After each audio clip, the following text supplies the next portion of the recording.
Satu persatu modus korupsi yang terjadi di era pimpinan BGN Dadan Hindayana CS terungkap.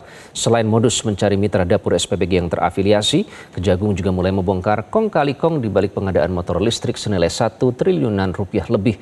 Meski demikian, Kejaksaan Agung masih perlu mengusut dugaan korupsi dalam pengadaan sepatu, tablet elektronik hingga televisi 75 inch.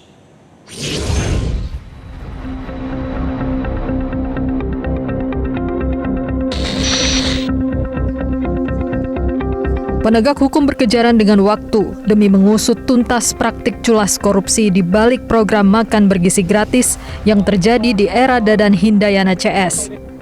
Publik meyakini modus rasuah yang terjadi di era Dadan CS tak hanya pada pemilihan dapur SPPG dan pengadaan motor listrik saja, melainkan sejumlah pengadaan barang dan jasa yang sebelumnya sempat menjadi sorotan publik.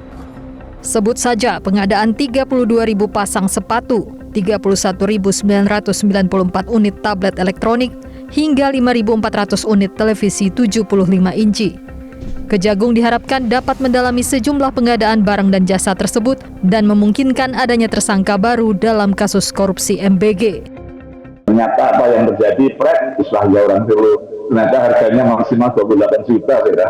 Itu kan berarti udah terstruktur masif dan sistemik gitu. Nah, kenapa itu juga sistemik? Bukan hanya motor aja, ya.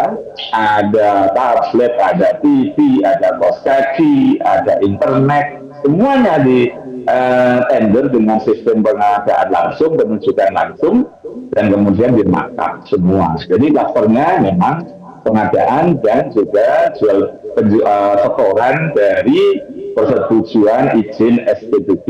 Itu klasternya. Kalau mau SPBG juga bisa dilacak Kejaksaan Negeri. Nanti kalau perlu Pak Mujiono minta kepada Kejaksaan Agung juga periksa SPBG yang dapur umumnya ketika memberikan makanan hanya telur puyuh dan kacang dan roti tanpa kemasan itu Pak Mujiono. Kalau perlu nanti seluruh Kejaksaan Agung suruh kejari-kejarinya meriksa dapur umum semua Pak Mujiono. Jadi itu kira-kira beres masih.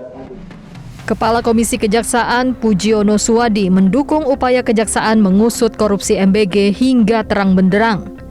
Selain untuk memperbaiki tata kelola program prioritas pemerintah tersebut, penegakan hukum juga sekaligus untuk menjawab keresahan publik selama ini.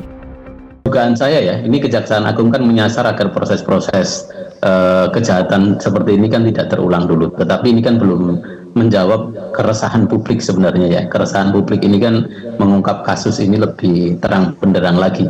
Terang benderang itu bukan hanya sekedar ya ini berhenti sampai di vendor, tetapi semua yang kemudian terlibat baik itu ke atas ke samping itu bisa kemudian dibuka oleh Kejaksaan, termasuk kemudian beberapa informasi yang saat ini terbuka itu bisa kemudian ditelusuri kebenarannya oleh Kejaksaan, sehingga apa yang dilakukan Kejaksaan itu punya daya paksa untuk bagi BGN ke depan lah ya, walaupun ini terserah nanti pada Pak Presiden untuk kemudian memperbaiki betul tata kelolanya. Jangan sampai hanya kemudian berganti kepala tetapi ikannya tetap busuk begitu. Adapun dalam kasus korupsi MBG, Kejaksaan Agung telah menetapkan 5 orang tersangka. Selain 3 ex-pimpinan BGN, yakni Dadan Hindayana, Sony Sonjaya, dan Ludwig Pusung, penyidik Jampitsus juga menetapkan orang dekat Sony, Asep Yusuf Somantri, yang berperan mencari mitra dapur SPPG, serta Andri Mulyono yang terlibat dalam pengadaan proyek motor listrik MBG. Tim Liputan Metro TV. Jelajahi cara baru mendapatkan informasi. Download Metro TV Extend sekarang.